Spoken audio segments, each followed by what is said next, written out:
जी अस्सलाम वालेकुम रहमतुल्लाहि व बरकातुहू। पहले ममनुआ फंडिंग केस की सूली पर लटकाया, फिर इमरान खान को जेल भिजवाया, फिर तहरीक इंसाफ को इलेक्शन से आउट कराया और अब मखसूस नशिस्तों पर नो का ठप्पा लगाया। जी हाँ, आप सही समझें, मैं इलेक्शन कमीशन के फ़ैसलों की बात कर रहा हूँ।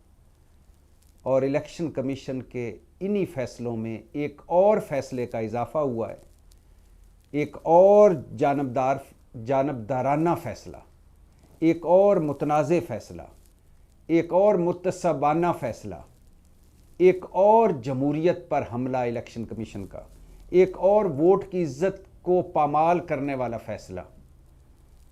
इलेक्शन कमीशन ने पाकिस्तान तहरीक इंसाफ को ख़वातीन की मखसूस नशिस्तें देने से इनकार कर दिया। कहा कि आप मखसूस नशिस्तें आपका हक ही नहीं है। सुन्नी इत्तेहाद कौंसिल, जिसका दूसरा नाम है पाकिस्तान तहरीक इंसाफ, आज इलेक्शन कमीशन ने उसके बारे में अपना महफूज फ़ैसला सुनाया और कहा कि आपको ख़वातीन और अक़लियतों की मखसूस नशिस्तें नहीं मिलेंगी। ममनुआ फंडिंग केस हो, पार्टी सिंबल मतलब बल्ले वाला केस हो, दो सूबों के इलेक्शन का मामला हो, मरकज़ वफाक के इलेक्शन का मामला हो, इलेक्शन 2024 के फ़ैसले हों, फार्म 45-47 के फ़ैसले हों, धांधली शिकायत पर फ़ैसले हों, इलेक्शन कमीशन ने हमेशा मायूस किया। इलेक्शन कमीशन ने हमेशा दुख दिया इस कौम को और इस मुल्क को, और इलेक्शन कमीशन हर इम्तिहान में फ़ेल हुआ और इलेक्शन कमीशन का हर फैसला तहरीक इंसाफ के ख़िलाफ़ आया। हत्ता कि तौहीने इलेक्शन कमीशन पर भी जिनके ख़िलाफ़ मुकदमे बने हुए हैं वो भी तहरीक इंसाफ के ही लोग हैं, इमरान खान समेत, फवाद चौधरी, असद उमर। अब पाकिस्तान तहरीक इंसाफ को ख़वातीन और अक़लियती नशिस्तें नहीं मिलेंगी। ये मामला जाएगा हाई कोर्ट, हाई कोर्ट से जाएगा सुप्रीम कोर्ट। ज़रा इलेक्शन कमीशन की दीदा दलेरी देखिए कि इलेक्शन कमीशन ने अपने फ़ैसले में लिखा है कि आइन के आर्टिकल 51 के मुताबिक मखसूस नशिस्तें सिर्फ उस जमात को मिलेंगी जिसकी कौमी असम्बली में इलेक्शन जीतने के बाद नुमाइंदगी हो। लेकिन इलेक्शन कमीशन ने आइन के इसी आर्टिकल के दूसरे हिस्से को मुकम्मल इग्नोर किया। आइन के आर्टिकल 51 का दूसरा हिस्सा वाज़े करता है, उसमें वाज़े लिखा है कि मखसूस नशिस्तों के लिए सियासी जमात में शामिल होने वाले आज़ाद उम्मीदवारों को भी गिना जाएगा, फिर कोटा बनेगा और फिर उनको नशिस्तें दी जाएंगी।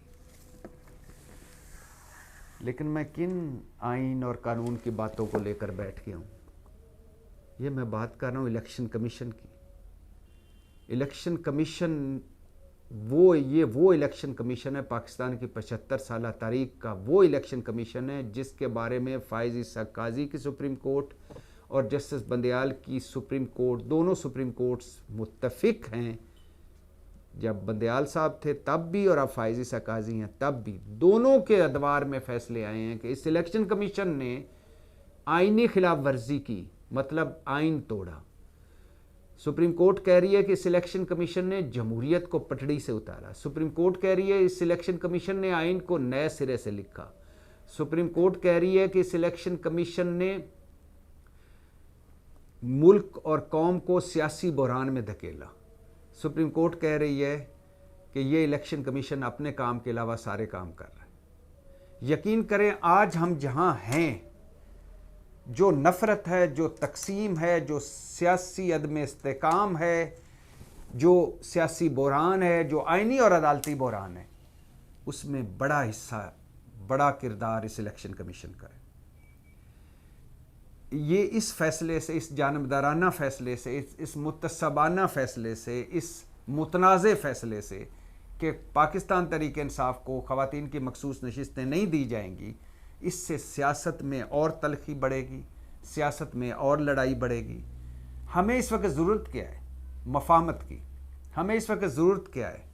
मिसाक मफामत की, मिसाक मईशत की, और सबसे बढ़कर मिसाक पाकिस्तान की। इस वक्त ज़रूरत ये थी कि पाकिस्तान के सारे बड़े दिल बड़ा करके एक दूसरे के वजूद को तस्लीम करते। इस वक्त ज़रूरत इस बात की थी कि पाकिस्तान के सारे बड़े अपने रंज, अपने गुस्से, अपने गम, अपनी अना, अपनी ज़िद, अपने झगड़ों, अपने अंदर के ख्वाहिशों को मुल्क से बड़ा ना होने देते। लेकिन बदकिस्मती से ऐसा नहीं हो रहा, और आज इलेक्शन कमीशन ने एक बार फिर साबित कर दिया कि उससे खैर की कोई तवक्को नहीं। इलेक्शन कमीशन के इस फैसले से दिली दुख हुआ है मुझे, इस वजह से नहीं कि ये ख़वातीन की मखसूस नशिस्तें मिल जाती हैं अगर तरीके इंसाफ को, तो कोई मरीम नवाज़ ने कि वज़ारत आला ख़तरे में नहीं पड़ जानी थी, कोई मुराद अली शाह की वज़ारत आला, सरफराज बुगटी की वज़ारत आला ख़तरे में नहीं पड़ जानी थी। और अगर इनके इसके मिलने से अली मीन गंडापुर की वज़ारत आला कोई मजबूत नहीं हो जानी थी, वहाँ तो 2/3 अक्सरियत है PTI की, और इन मखसूस नशिस्तें मिलने से कोई शबाज शरीफ की वज़ारत उज़्मा कोई ख़तरे में नहीं पड़ जानी थी, कोई सदर जरदारी ने सदर बनने से नहीं रुक जाना था। ये हक वालों को हक मिलना था। हक वालों को जब हक नहीं दिया जाता, इंसाफ नहीं किया जाता, अदल नहीं किया जाता, तो मुआशरे और मुल्क तबाह हो जाते हैं। और ये भी ज़हनों में रहे कि अभी अपोजिशन का मतलब तरीके इंसाफ का किसी जगह भी हाउस मुकम्मल नहीं है, मतलब उसकी अभी उसको मखसूस नशिस्तें नहीं मिली हैं, और वज़ीर आला भी बन गए हैं चारों सूबों में, स्पीकर डिप्टी स्पीकर भी बन गए हैं, वज़ीर आज़म भी बन गए हैं, स्पीकर डिप्टी स्पीकर कौमी असम्बली के बन गए हैं, और सदर का इंतखाब भी हो जाएगा। और सदर के इंतखाब में बात यह है कि 78 ये जो पाकिस्तान तहरीक इंसाफ को कौमी और सूबाई असम्बलियों में ये मखसूस नशिस्तें ख़वातीन की और अक़लियती जो मिलनी थी, ये 78 थी। इसके अलावा 11 सेनेट की नशिस्तें भी खाली हैं। इसके बावजूद सदर का इलेक्शन होने जा रहा है। सब कुछ ही इस मुल्क में अजीबो गरीब हो रहा है, सब कुछ नया हो रहा है, सब कुछ उल्टा हो रहा है। तो अब मामला फिर जाएगा हाई कोर्ट में, फिर जाएगा सुप्रीम कोर्ट में। और ये भी बताता चलूँ साथ इस पे मज़ीद बात करता हूँ कि आखिरी इसके जो इस मखसूस नशिस्तों का आखिरी दिलचस्प हिस्सा है वो क्या है, वो इस पे बाद में बात करता हूँ। ये बताता हूँ कि उमर अयूब को अपोजिशन लीडर बनाने का फ़ैसला किया है पाकिस्तान तहरीक इंसाफ ने। एक अच्छा फ़ैसला है, क्योंकि वो धीमे मिजाज के सियासतदान हैं, मफामत के लिए भी ठीक हैं, और उन्होंने इस मुश्किल वक्त में पाकिस्तान तहरीक इंसाफ के साथ भी खड़े रहे। अकबर एस बाबर जिनका मंशूर है पाकिस्तान तहरीक इंसाफ को ना खेडांगे ना खेडन देंगे, उन्होंने एक मरतबा फिर पाकिस्तान तहरीक इंसाफ के जो इंट्रा पार्टी इलेक्शन उनको चैलेंज करने का फ़ैसला किया है। और खैर से उनका यही काम है। अब अपनी हैसियत तो एक काउंसलर की भी नहीं है, ना वो काउंसलर का इलेक्शन लड़ सकते हैं ना जीत सकते हैं, और बस इसी तरह कर सकते हैं कि तहरीक इंसाफ के पीछे पड़े रहें। ये हैं वो बानी।